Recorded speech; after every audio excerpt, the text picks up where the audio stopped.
C'est pourtant moi qui avais quitté W quelques mois auparavant, après une relation de 6 ans. On continuait de se téléphoner, on se revoyait de temps en temps. Il m'a appelé un soir, il m'annonçait qu'il déménageait de son studio, il allait vivre avec une femme. À partir de ce moment, l'existence de cette autre femme a envahi la mienne. Je n'ai plus pensé qu'à travers elle. En fait, c'est mon 9e spectacle avec Pierre Padinas et c'est vrai que il vient vers moi à chaque fois avec des propositions nouvelles qui nous propulsent un peu plus loin dans notre parcours commun. Et puis c'est Pierre qui a vraiment tombé en amour de ce texte. Il l'a choisi, il me l'a offert comme un cadeau. Il m'a permis d'épouser, de fusionner même, je dirais, avec les mots d'Annie Ernaux qui ont été pour moi une découverte inouïe et maintenant, je dirais, presque une compagne de route. C'est-à-dire que les mots d'Annie Ernaux n'ont cessé d'accompagner ma vie depuis. Cette femme emplissait ma tête, ma poitrine et mon ventre. Elle m'accompagnait partout. Dès qu'on monte sur scène, on est traversé par des émotions qui viennent de notre vie véritable, qu'on transporte dans les personnages. Évidemment, c'est une fusion, un échange permanent. Et c'est vrai que quand on a travaillé, c'est un hasard de la vie, mais quand on a travaillé sur le texte d'Annie Ernaux, je sortais d'un truc, d'un chagrin qui m'avait profondément meurtri, comme certains, pas tous, abîmés, je sais pas, vraiment, c'était mal, quoi, vraiment mal. Et du coup, j'ai accueilli ce texte comme un texte jumeau, quoi.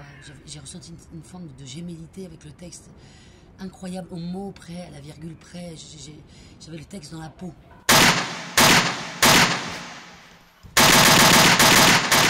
Ça, c'est un des compliments qu'on nous fait le plus sur le spectacle. Je l'accueille très modestement parce que c'est pas nous, l'humour, c'est vraiment Annie Ernaux. Elle est d'une spiritualité extraordinaire. Mais c'est vrai que on se dit toujours, quand on monte un si beau texte au théâtre, quel est l'apport? Si c'est pour que ce soit pareil, autant le dire chez soi, qu'est-ce qu'on apporte? Et les gens qui sortent de ce spectacle, invariablement, où qu'on l'ait joué, nous disent, ce qui est extraordinaire, c'est de découvrir l'humour qu'on ne pensait pas qu'il y avait dans ce texte. En vrai, c'est pas nous, c'est qu'il est tout le temps dans le texte, l'humour. Mais c'est vrai que quand on lit un livre une fois chez soi et qu'on le referme, il y a une couleur dominante qui nous apparaît. Là, c'est sans doute la souffrance, la noirceur de son chemin intérieur dans cette histoire d'obsession amoureuse. Mais quand on répète un texte, nous, on a la chance de le faire, c'est-à-dire de le dire 10 fois par jour, d'en découvrir toutes les richesses, tout. Ben, nous, on a la chance au bout de 2 fois de voir, ah non, mais là, elle se moque vraiment d'elle-même. Non mais là c'est vraiment drôle. Non mais là c'est pas sérieux. Non mais là. Donc on découvre toutes les tonalités. Et du coup l'apport de ça, c'est de donner chair, corps, d'offrir ma vitrine corporelle à ce personnage qui le fait vivre comme quelqu'un de chair et de sang et plus comme de la littérature. Et du coup j'en habite ce que j'ai découvert de son humour et de ça le plus possible. Là où Annie Ernaux écrit de l'humour, moi j'essaie de le mettre en relief avec Pierre et Disco.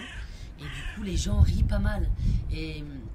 Mais c'est pas nous, c'est Annie Ernaux. C'est-à-dire qu'elle écrit comme ça. Elle dit, je vais vous raconter une histoire qui m'est arrivée, dont j'ai été la proie et la spectatrice. Donc elle se décrit comme un objet d'étude presque. Elle peut le faire parce qu'elle est sortie de ce chagrin. Donc elle se regarde, ce fameux été 2000 où elle a été tout d'un coup possédée par ce chagrin amoureux. Elle se regarde évoluer. Elle est son propre objet d'analyse. Et il y a des fois, elle est dedans. Et elle revit presque en direct ce qu'elle vivait lors de cet été 2000. Puis il y a des fois, elle est dehors et elle dit, c'est pas moi qui ai fait ça, qui ai téléphoné sur le répondeur de cette femme, qui me suis déguisée pour aller dans son immeuble, c'est pas moi qui ai fait ça, qui ai trituré des mie de pain pour faire du vaudou. C'est une autre personne. Et donc, elle rit d'elle-même.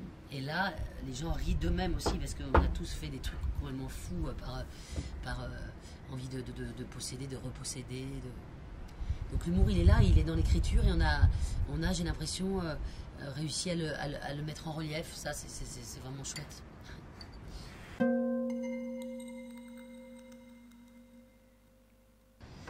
D'abord, ça m'a donné une grande force intérieure d'avoir réussi à réaliser un film. Franchement, je m'en croyais pas capable. J'en reviens pas. Même si j'en réalise jamais d'autres, j'aurais fait celui-là.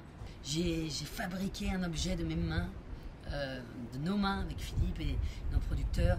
J'étais réalisatrice d'un film qui était vu, aimé par les gens, qui a fait rigoler les gens. Je voulais écrire une comédie, tout ça.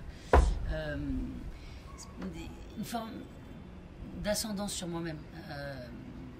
Quand on est comédien et tout ça, on est toujours... on doute toujours de soi-même, malgré tout, parce qu'on est engagé pour interpréter, du coup, c'est pas comme être maître à bord, et tu sais, on est engagé pour remplir le désir de quelqu'un ou l'imagination qu'il en a, c'est déjà beaucoup. Mais c'est pas cette sensation d'être... ça m'a donné une espèce de solidité, je suis moins timide, je m'excuse moins d'être moi-même, j'ai fait un truc. J'ai comme une carte de visite, j'ai fait un truc. J'étais maraboutée. Je suis souvent surprise quand je vais dans les villes et tout ça. Les gens disent aussi souvent merci de venir jouer chez nous. Mais s'ils savaient, chez moi, enfin, un théâtre, c'est un lieu extraordinaire de vie, de rassemblement. Moi, je suis jamais plus heureuse que quand je prends mon train, j'arrive dans une ville, je pose mon sac dans un théâtre. J'ai un bonheur à investir des lieux et à tout rejouer ce soir-là pour les gens qui sont là, à voir ce que la soirée va être. Je pense aux gens qui sont là avec moi. C'est vraiment ma vie, quoi. C'est ma passion. A Madonna da